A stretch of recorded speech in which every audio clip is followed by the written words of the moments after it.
देखिए, ये शपथ ग्रहण समारोह एक हिस्टोरिकल जिसको कहते हैं वो समारोह है। एक देश के प्रधानमंत्री, इतिहास में पहले प्रधानमंत्री जो तीसरी बार चुने हुए प्रधानमंत्री के रूप में शपथ ले रहे हैं।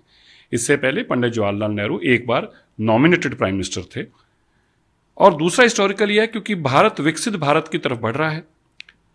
दुनिया की तीसरी सबसे बड़ी इकॉनमी की तरफ देश के प्रधानमंत्री ने हमें आश्वासन दिया है।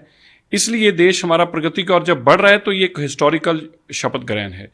मुझे लगता है कि ये 2024 देश के लिए 2047 का जो विकसित भारत का सपना था वो आज जो नींव रखने जा रहे हैं, ये वो नींव है जो आने वाली हमारी जनरेशन इसको याद रखेंगी। देखिए, जिनको भी दिलाई जाएगी मैं उन सबको बधाई देता हूं। प्रधानमंत्री जी के साथ काम करना अपने आप में एक बहुत बड़ा सौभाग्य भी है, अपने आप में एक बहुत बड़ी चुनौती भी है, क्योंकि वो काम के प्रति उनकी जो निष्ठा है और जो उनको काम जितना घंटे वो काम करते हैं, तो मुझे लगता है एक साधारण मेंबर पार्लियामेंट के लिए ये चुनौती भी होती है उतने घंटे काम करना। पर मैं सबको शुभकामनाएं देता हूं। ये जो कैबिनेट बनेगी ये विकसित भारत की और भारत को लेके जाएगी और उन चुनौतियों को से भारत को लड़ना है जो भारत के अंदर भी हैं, जो भारत के अंदर देश अंदरघात करती हैं, उन चुनौतियों से भी लड़ना है। और जो बाहर हमसे इस वक्त इतनी ईर्ष्यावादी हो चुकी हैं, हमारी बढ़ती हुई इकॉनमी को आगे देखकर, देश की बढ़ती हुई आर्थिक स्थिति को आगे देखकर और ताकत को देखकर, उनसे भी हमें लड़ना है। इसलिए ये कैबिनेट जो आज वीडियो अंदर दिख रही थी, इसकी बहुत बड़ी अहमियत है।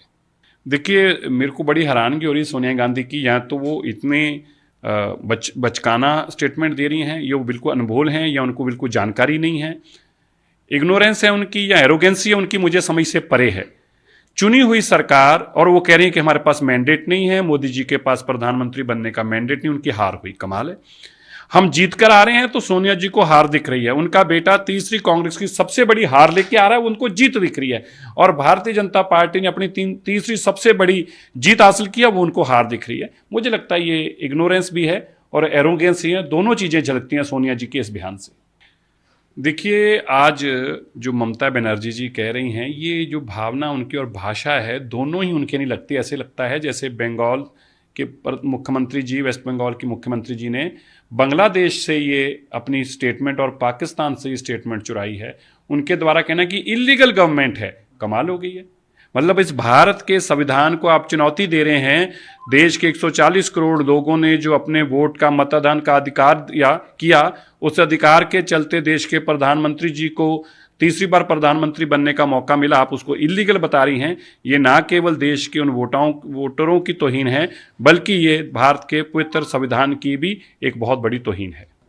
देखिए, प्रधानमंत्री जी वैसे ही बहुत घंटे काम करते हैं, लेकिन अब तो बहुत बड़ी चुनौती भी है। सरकार भी बनानी है, सरकार के सहयोगी दलों को भी साथ लेके जाना है, विदेश से मेहमान आए हैं उनके साथ भी अपना समय व्यतीत करना है, और दुनिया के अंदर भी ये संदेश देना है कि हम कितने भी व्यस्त हों, लेकिन विदेशी मेहमान और देश के हमारे अपने चुने हुए लोग भी उतनी ही महत्वता रखते हैं। इसलिए मुझे लगता है कि आज का दिन उनका तो बहुत ज़्यादा हेक्टिक है, लेकिन वो ऐसी सारी चीज़ों के लिए पहले से तैयार रहते हैं और उनकी क्षमता है इन सब चीज़ों को डील करने की।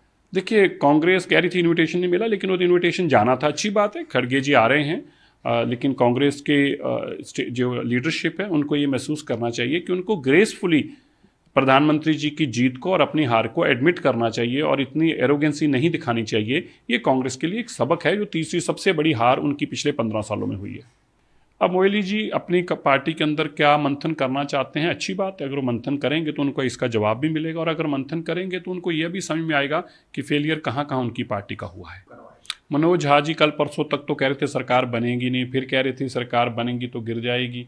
चलो, आज वो शुभकामनाएं दे रहे हैं, हम उनकी शुभकामनाएं बड़े सम्मान के साथ वो एक्सेप्ट भी करते हैं, और उनके जो हमें सुझाव हैं, ज़रूरी तौर पर विपक्ष के सुझाव भी अच्छे होते हैं।